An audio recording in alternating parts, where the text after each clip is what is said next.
flat revenue. When somebody wakes up Monday morning, that founder, president, CEO, whoever, what do they do? What's their first move Monday morning? This one's easy to me. I get asked this question a lot, Yeah. and the answer sounds simple, but it's true. It is get off your ass and do it. You know what the right things are to do. You know where you can be effective.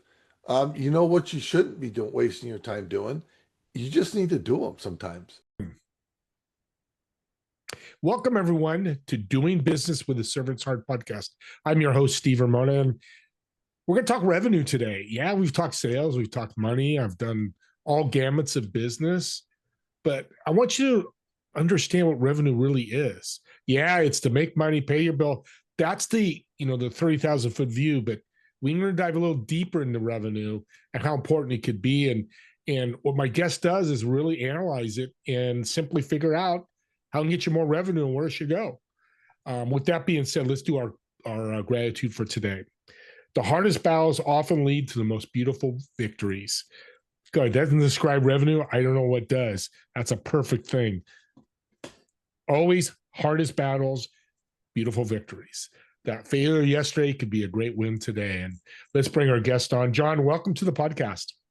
Thanks for having me, Steve. I'm looking forward to this and looking forward to where we go today. Revenue, what really is it? Revenue to me is the most exciting part of the business. You can fix a lot of problems with more revenue.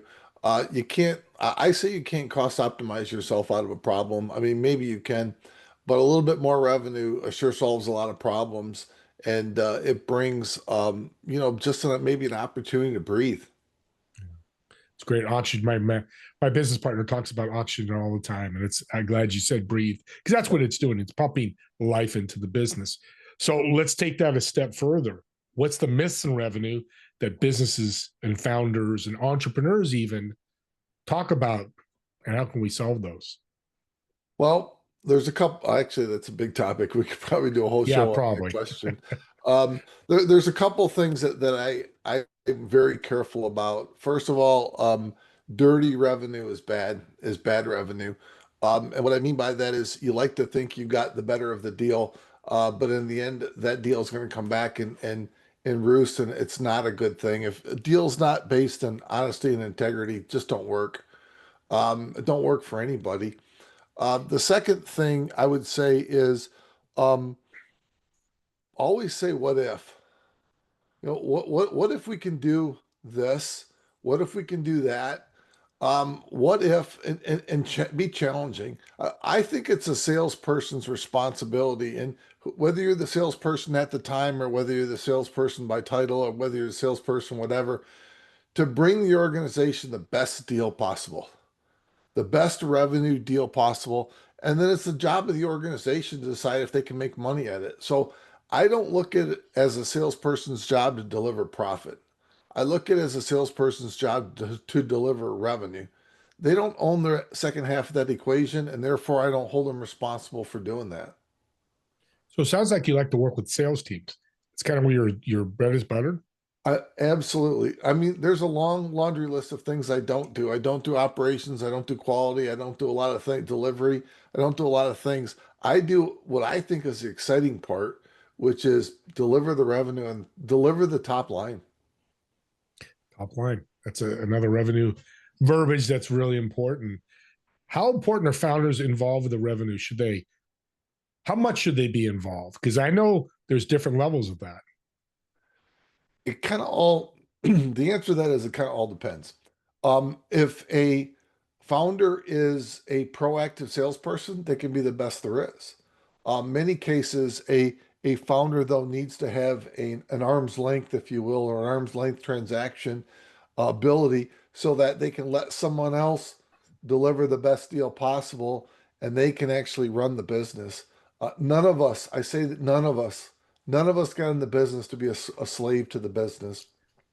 And many times that's what founders are when they try and do a little bit of everything. Yeah, too many hats. And I like what you said. If you're an expert in revenue, that's where the founder should go. If you're not, find the CFO, CRO, you or whoever it may be, let them handle you, oversee it. But Exactly. don't Don't do this, John. Don't do it. Just be involved, but be involved as much as you can be. Steve, I'll tell you this, I'm not a good accountant, and I know I'm not a good accountant. So therefore I go find somebody that's good at accounting, because to me, opening up QuickBooks just gives me hives, Yeah, I'm with you there. anxiety. I got my seat. I was talking to her this morning. They're the best. They Yep. save our bacon. So let's use a servant's heart. This is doing business with a servant's heart.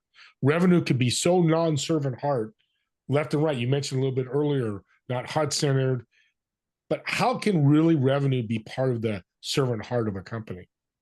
Well, again, to me, it's the lifeblood. It's the place where everything starts. And you have to.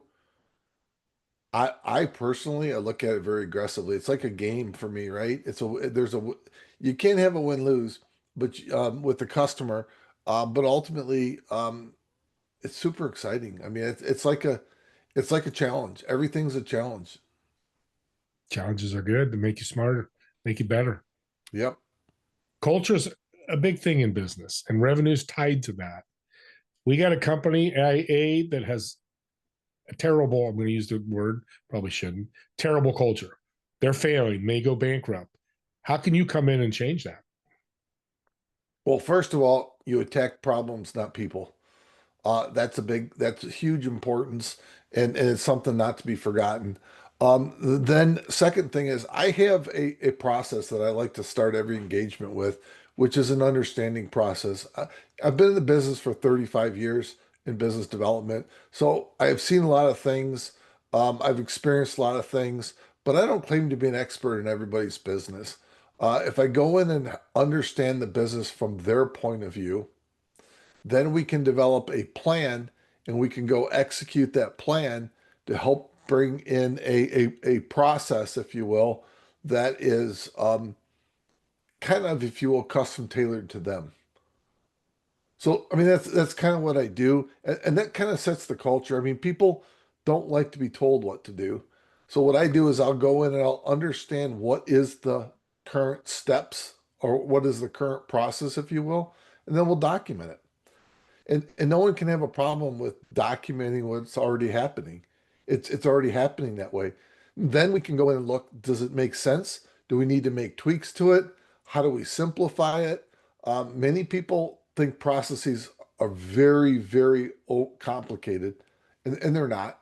I can tell you, in a simple sales process in almost any company, there's about six steps. Um, and if you can gather that the sales process is a process, and you can put your arms around six steps, then you can build out the action items for each step, and they may be unique to the company. But the basic processes are what they are. And Steve, 100%, keep it simple. Yeah. Keep it simple. No systems leads to failure. You have to have Exactly. systems. It's amazing how many companies and even nonprofits don't have systems. Well, and Steve, you have to have documented systems, or they don't Mm, exist. If you don't document the systems, they just frankly don't exist. yeah, they're ether and they just go away. With 35 years, you probably have hundreds of stories. Tell us a great story of a client you work with and how you turn them around. So I came into a large corporation. Their number two customer was about ready to walk away from them, leave them. And Mm, a company that they had bailed out just probably about 10 years prior, of a real difficult situation. So I dug in to find out what's going on here. Well, I found out they weren't doing the basics. They hadn't, nearest I could tell, they hadn't visited the customer in 9 months. 9 months for a customer that they thought was a critical customer to the. So we went in, and first you have to apologize for what's happened in the past, right? And you have to let them know that we're prepared to make changes in order to do things different in the future. And then I started delivering value. Every single interaction was value. And there's lots of ways to deliver value, but you don't go in. Value is not a lunch. Value is not a going golfing. Value is not a lot of those things, right? But you bring value to every conversation, and we clawed our way back. And long story short, we re-won the business that we'd already lost. And we turned that customer from a customer who was abandoning us to our biggest growth customer in the United States. new products, new platforms. It was very exciting, and we did it through some very tough times. I mean, those are the times when materials were going crazy. You know, copper, steel, all those things that we had to go find recovery on. So some of the conversations weren't very friendly at times. Yeah. But we found our way through that. And you simplified it. What I'm hearing from you is you also Absolutely. simplified everything. I'm not. This sounds bad. People say I shouldn't say it, but I'm not a smart guy. I know how to understand simple things, simple processes, and make them work. And if you can simplify it to the point where, I don't want to say a 2-year-old can understand it, but a 2-year-old can understand it, then it's real easy. You're smart because you realize that. Yeah, That's when it's exactly. funny when you say that because a lot of people can't simplify. They think more complex the better, and more uncomfortable they are. And it never works that well. Rarely works that way. And when it doesn't last long. That's the key with business. Nobody wants to start a business tomorrow, John, and say, "Oh, I'm going to sell it in 6 months." No, if you do, good luck, and maybe you do, but it's a longevity thing, and that's what people have to understand. It's a lot of So hard work. a lot of hard work. There's KPIs, there's revenue stats, there's all these metrics. How important are they really? Because you simplify things, but metrics can be very complex.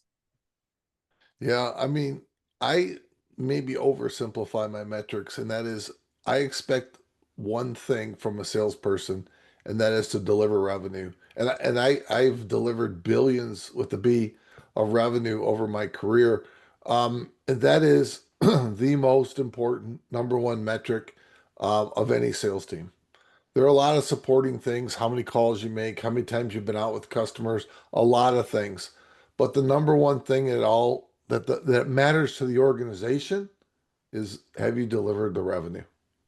Yeah, that's what they're looking at. What's one thing as you're talking, it comes to my mind. What's one situation you saw where revenue or how they handle revenue hurt the company badly? So it again goes back to the same company. And Mm. investment was a premium. They didn't have a lot of a commitment from the corporation, if you will, to continue the investment. And thereby they tried every way possible to get the customer to pay for things that normally the customer wouldn't pay for. And those are Mm. signals to the customer. Those are signals of weakness. Those are signals of financial distress. Those are signals of a lot of things. And they had built a great business, and they thought, like a light switch, you could turn off the spigot of opportunities and then turn it back on when you were ready. And they didn't understand that that just isn't the case. Great lesson for entrepreneurs as well. Big companies, middle companies, entrepreneurs, keep the funnel going because you never know. I mean, COVID's taught us that. How many people's funnels went dry because of COVID, right? Especially in COVID. manufacturing. You Yeah. know, they lost those clients. Well, flat revenue. When somebody wakes up Monday morning, that founder, president, CEO, whoever, what do they do? What's their first move Monday morning? This one's easy to me. I get asked this question a lot, Yeah. and the answer sounds simple, but it's true. It is get off your ass and do it. You know what the right things are to do. You know where you can be effective. You know what you shouldn't be doing, wasting your time doing. You just need to do them sometimes. And many people find a ton of excuses not to forgive me, not to get off your ass and do it. Yeah. That to me is the number one. And it's hard. I mean, Steve, I'm an introvert by design, and introverts don't like to get out and do it, if you will. And I have to force myself. And you know what? There are many others out there that are exactly the same way. You got to force yourself to do what you know you need to do. Yeah. It's just that simple. Yeah, business is uncomfortable to be prepared. Whether Or an exactly. entrepreneur or president of a $500 million company, it's just different uncomfortable situations, right? The other advice I would give to presidents and CEOs is let go. Let go. Because you have people that are very capable. You have people that are very willing to take take over and do the tasks for you, you have to be such that you are willing to let go and let other people do them. And at times, Steve, let other people fail because it's going to happen. It's the way you learn. Yeah. So there are two things. One's a message for the salespeople in the world, and that is go do it. The second one is for the owners, CEOs, etc., and that is get out of their way. Let them do it. Yeah. Well, that leads to, because you mentioned problems earlier, which is so true, before people solve those problems. But people are important. But tied to revenue is the sales leader, sales manager, sales prep, whatever you call, they're just labels to me. But that leader in the sales, what is the most important thing they should look for when they're hiring a sales leader? Um, that's a good question. I would say the most important thing for a sales manager, vice president, whatever title you want to give them, is leadership. People in your organization are craving leadership, and the greater organization, and I really believe this, the greater organization is craving leadership from the sales organization that delivers the revenue. You're the only ones that has the direct contact to that buying community, if you will, at the customer and knows exactly what they're saying. So people are craving leadership from the sales team, and the sales team is craving leadership from the sales leader. And go be a sales leader. If Leadership is really important. 100%. What to use a good leader? Oh, somebody that is, well, there's a couple things, right? Let's just talk about the base.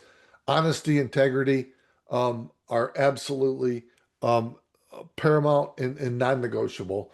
The other one is this term I believe in, which is called excellence. If we say we're going to do it, we do it. And whether we say we're going to deliver a quote on a Friday and they're not going to look at it until a Monday, we delivered it on Friday because we said we would.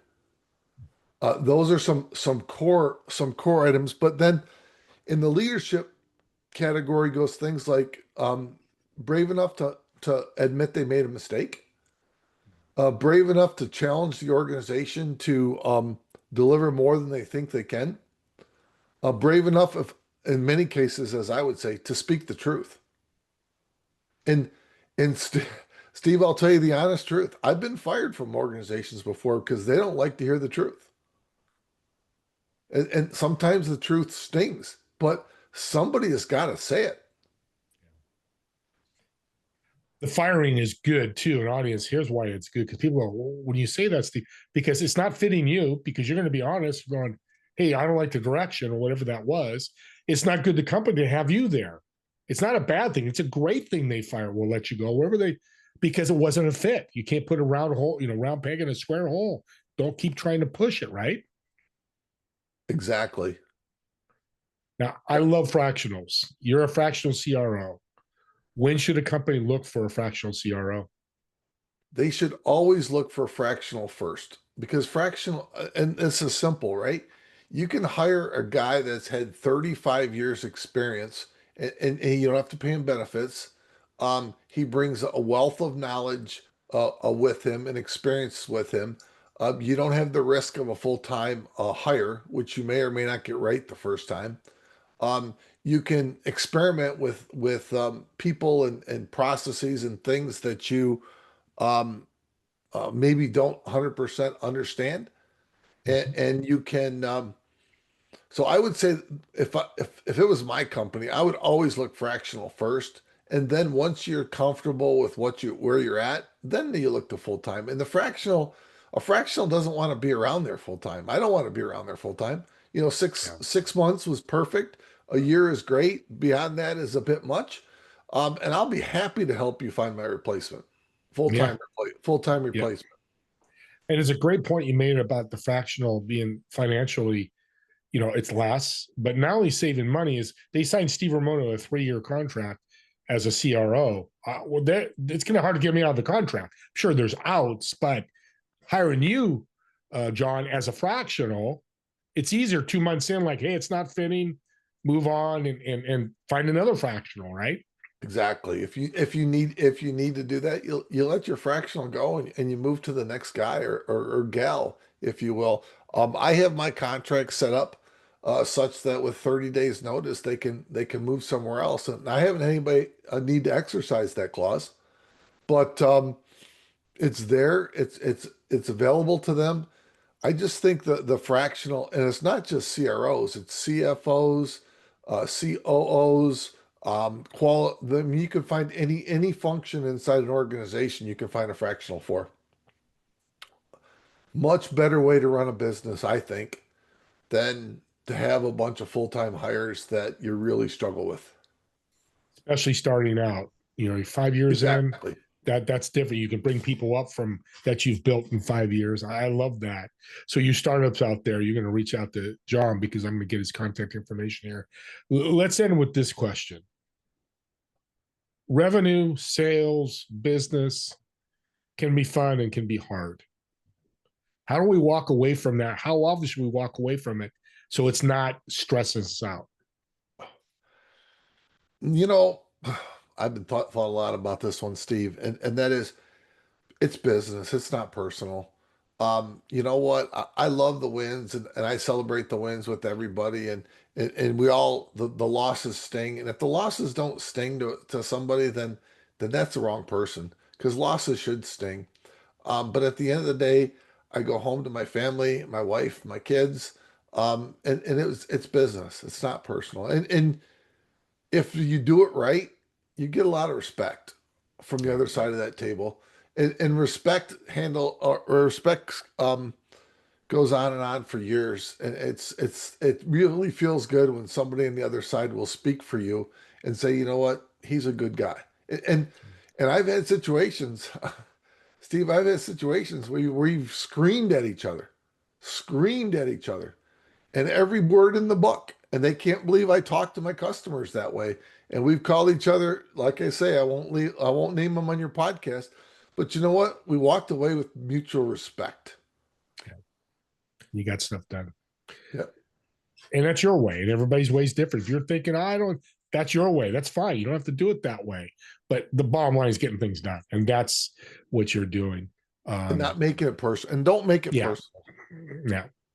Now, you mentioned you got fired and you were nonchalant about it. Yeah, I got fired. Didn't fit. Next. What's the next venture, journey, opportunity, whatever you want to call it, that comes up? Well, we're coming to the end here. What a great podcast. Let's get to know John a little more personally.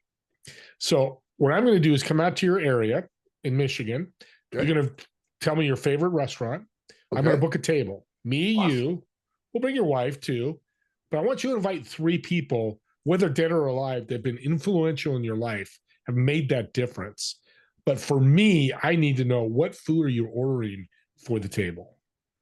Oh, it's easy. It's steak. There you go. I'm a red meat kind of guy. It's steak. It's red wine. We'll have a baked potato and a salad. I'm just a real traditional kind of guy. And still simple too. I love it. You fall in your simple. I love it. It's great. So who would you invite? You know, a guy that taught me a lot about sales, and he's still alive actually, is a guy by the name of Brian Poloniak. He is a retired 2-star general, nominated for the Congressional Medal of Honor. He taught me about strategy and tactics. So that would be one guy. Another guy who I've kind of fallen away from a little bit is a guy by the name of Mike Chupa. Mike taught me that his teams loved Mike. They just loved Mike. And you know what? It's good to have your people love you. You could I can be very rough on people, but it's very good to have people love you.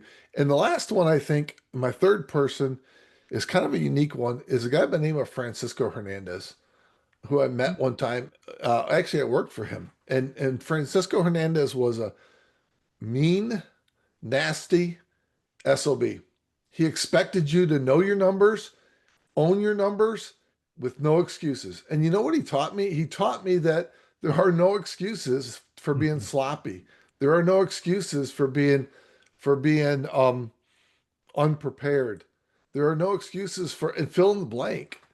So as tough as he could be on you, he taught me a lot. He really did. And I love him for it. He was a tough guy. But yeah, he taught me a lot. So those are the That's three I would say. definitely they're influencing me, and I haven't even met them yet. So that's pretty cool. I love that. Well, thanks for taking your time, being a great guest on the podcast, and really motivating, inspiring, and educating the audience. I know somebody's going to want to reach out to you, connect with you. How can they do that? Um, my website is Kaluz, Kaluz consultinggroup.com. All of my information is there. Please book a one-on-one with me.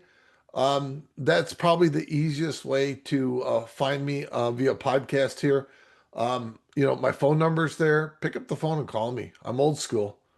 I'm happy to have a conversation with anybody. And yeah, looking forward to it. The true servant's heart. We'll have the link in the chat as well, or excuse me, in the description. I'm always thinking Zoom in the description, and you can reach out to me if you need to connect to. But you should have all the information there. So look in the description and subscribe to the YouTube channel. What a perfect reason why you get this popped in your email. This show, this podcast, and you're talking to somebody that's struggling with sales, or says, "Man, my revenue's low." Who's the guy they want to talk to? Well, they're going to listen to John for 10 or 15 minutes and go, that's the guy. And they're going to call him or they're going to email him. That's what he wants. And what a way to impact and bring a gift to somebody. So subscribe to not just my YouTube, but any others that really resonate with you, and share them out as gifts and make a difference in somebody's life. So with that being said, me and John want to thank all of you for watching or listening to this podcast. And we'll see you all in the next episode of Doing Business with a Servant's Heart. Have a great day, everyone. Thank you.